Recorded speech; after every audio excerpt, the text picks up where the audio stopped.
Hello there everyone, Eric Padden once again, and first of all I'd like to just thank you for taking some of your valuable time to take a look at this video. Now in this video we're going to be discussing the government shutdown, or at least the possibility, which is hours away, and for me that's just kind of a symptom of a bigger problem. I liken it to when a doctor or somebody is all worried about a fever, and getting the fever down, and you find them giving them aspirin, putting them in a bathtub of ice water or whatever. And in my opinion, that's just completely missing the point.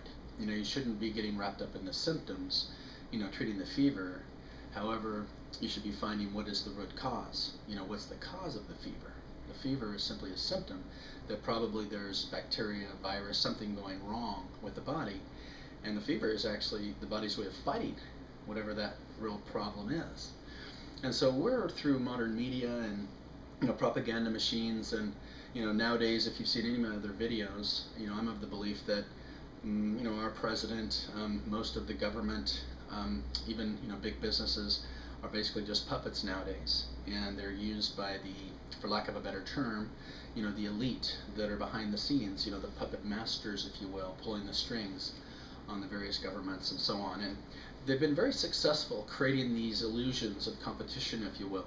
You look at things like Democrats and Republicans, and this is a perfect example. Right now they're out there, arguing over stupid things. I call it they're majoring in minor things, and it's just a ridiculous waste of time. I mean, we're literally to the point today, as I make this video on the 8th of April, 2011, that they're down to where $5 billion, peanuts, when we're talking about trillions and trillions of dollars in debt, and they have got it down to where $5 billion could shut down the government.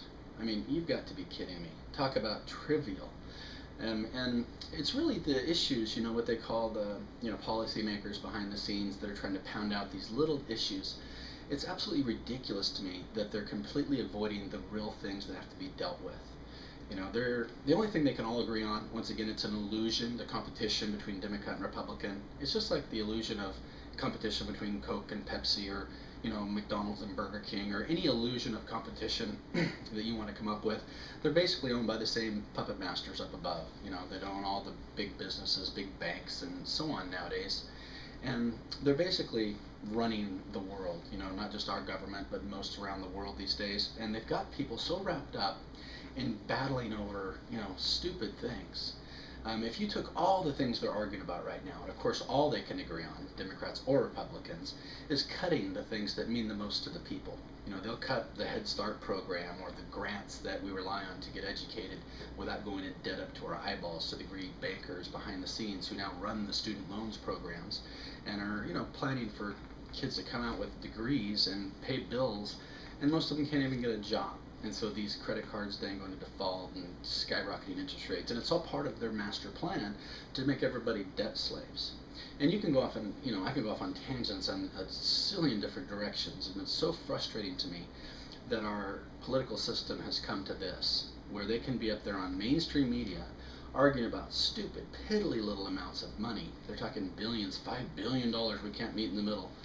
And really, it's just, they're trying to figure out how to spend this thing to turn into a political victory. You've got Obama and Boehner, who are so worried about election that they're not even dealing with the real issues. And because the funding of these political offices nowadays is so reliant on the lobbyists donating, through big business to their cause to get elected and reelected or what have you, they don't even bring up the real issues. And so I'm going to bring up the real issues for you. All these problems are so easily fixed. And you've probably heard me say this before. The biggest problem facing, the United States and even the world nowadays, because remember, this Federal Reserve banking system that has been forced upon us here in the United States since 1913, oddly enough, what a coincidence, that was the same year that the IRS was created. Because see, the Federal Reserve and the IRS work together to basically rate each and every one of us. And the majority of the federal income tax dollars that we spend doesn't go toward anything productive in our economy. Okay, that's where your state and local taxes go. All your schools and governments and roads and bridges and things like this are funded with local and state taxes. However, when it comes to your federal income taxes, the majority, the one you pay about a third of everything you make for, That one? Yeah, that one goes to lining the pockets of the greedy banksters that actually own the private banking cartel known as the Federal Reserve banking system. It was created in secret in 1910 on Jekyll Island. It was a estate of the Rockefellers. And if you go back, it's goes all the way back to Europe, and for centuries these greedy bankers have been creating these debt-based currencies. And the debt-based currency is the key, because when you have a debt-based currency, what that means is that there's interest being charged on each and every dollar from its very creation. It's not like people think, where there's not interest charged until you buy a home or you buy a car and then there's interest charged. That makes sense. No, we actually, from the creation of every dollar that goes into existence, whether it's from our T-bills or bonds, government debt, or whether it's from you, a mortgage, a car, your signature is what creates that money. And from the moment that it's created, there's interest building on it. Paid to who?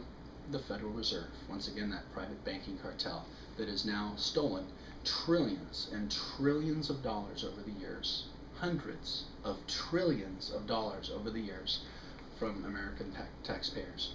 And keep in mind that these Federal Reserve banks are now all over the world, and there's very few countries that haven't been infiltrated by these debt-based currencies. The problem with the debt-based currency is, it's not if it's going to crash, it's just when. When you are creating and you're paying interest on the very creation of the money, you can never pay off the debt, because the money that you're creating to pay off the debt is only creating more interest in that creation, and it's a vicious cycle, and they all crash. And I believe we're coming to the end of the sustainability of the current system that we're in.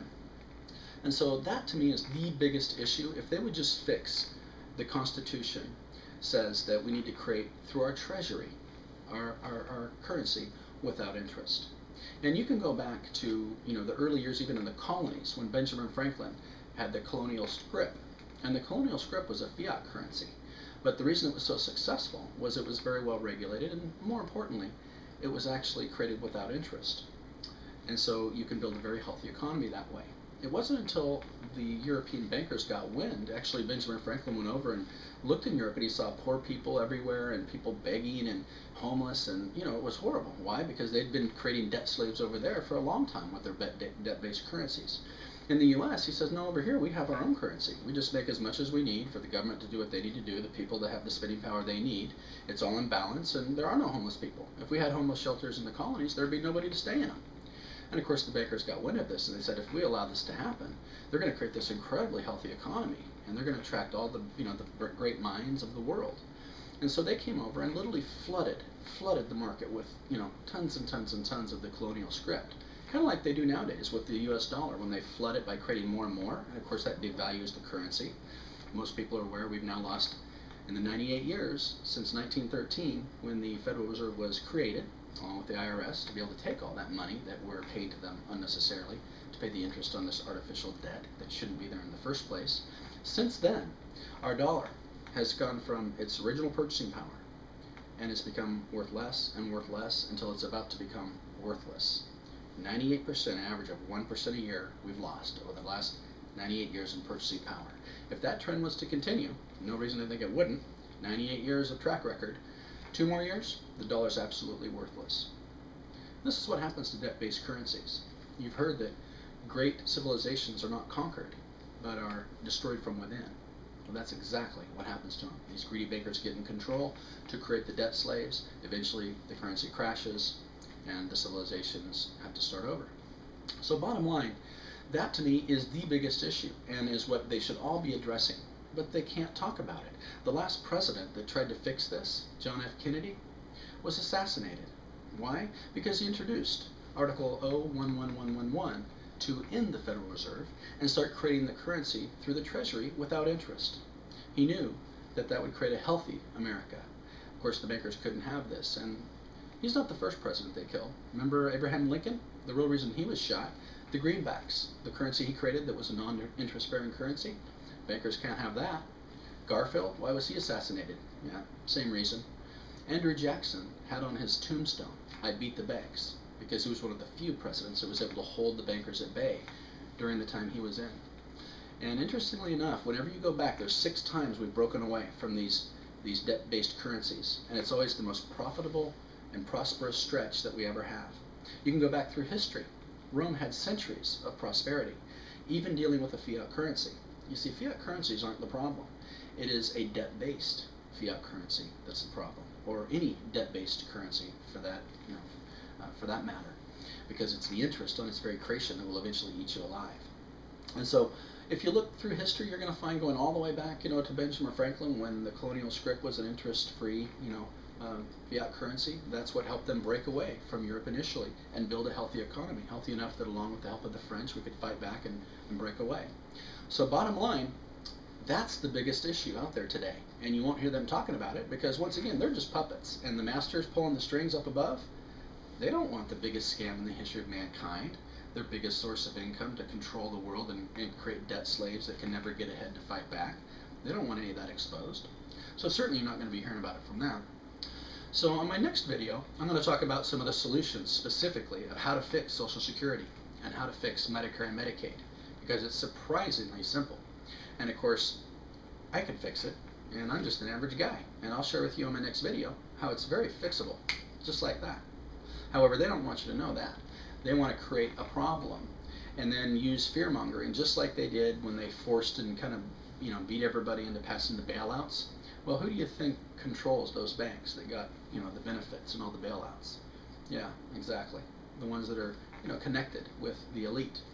And when you look at the things that are going on in the world right now, it's just bigger and bigger and bigger businesses being created so they can put more and more power and wealth in the hands of fewer and fewer people. And that's exactly what the United States Constitution was built to prevent. And yet it's happening. They're finding ways to get around. We have to fight back as a people. We have to demand that they eliminate the Federal Reserve. My suggestion would be, since they've been ripping us off for so long, trillions and trillions of dollars of our federal income tax going to line their pockets, we need to have them pay it back. So my proposal is, let's tax the Fed for a change. Let's tax the Fed until we get the deficit paid off. Shouldn't take long. And then let's go ahead, and once the deficit is paid off, roughly 15 trillion, let's say, let's go ahead and end the Fed, and let's go ahead and start creating our currency through our Treasury, as dictated by the Constitution. And if it's an interest-free currency, I think we're going to be just fine, and we'll be able to fix all the problems in this country in a very short period of time, because we won't be wasting trillions and trillions of dollars going to pay interest on an artificial debt that shouldn't even be there in the first place. So that's what's really going on. You're not going to hear about it in our media or our school systems because they control that. They want everybody to be playing video games, watching soap operas or movies or whatever it is people watch nowadays, and not look up to see what's really going on around them and ask questions. It's time to wake up, people. If we continue to play video games and just stick our heads in the sand, this country is going to be destroyed. The pace they're on right now, it'll be late 2012 that the dollar will finally crash. And you can bet they've got waiting in the wings their solution, their one world currency, which you can bet they're going to try and sell it as probably a gold, maybe even gold and silver backed currency, but you can bet it's going to be a debt-based gold and silver backed currency, which means it's doomed like every other debt-based currency. We have got to demand that the Federal Reserve or any banking cartel is not involved at all, and that we go through our Treasury and create our currency interest-free and get this country back from these greedy bankers. Eric Padden, I thank you very much for your time. Spread the word. Okay, we've got to get out there and put your food away. Build a food store. You're going to have serious food inflation. Get your paper converted to gold and silver. If you want to know how to do that at wholesale, click on my Buy in a Wholesale link. I've got a couple different businesses that can help you in preparing yourself to come out the other side of this mess. I thank you very much for your time. Eric Padden. I can be reached at 858-705-2487. Or you can get on my blog if you'd like to take a look at some of the articles and videos on there to better educate yourself about these topics. isncoinsbusiness.com. That's isncoinsbusiness.com. Thanks again for your time, and make it a great day.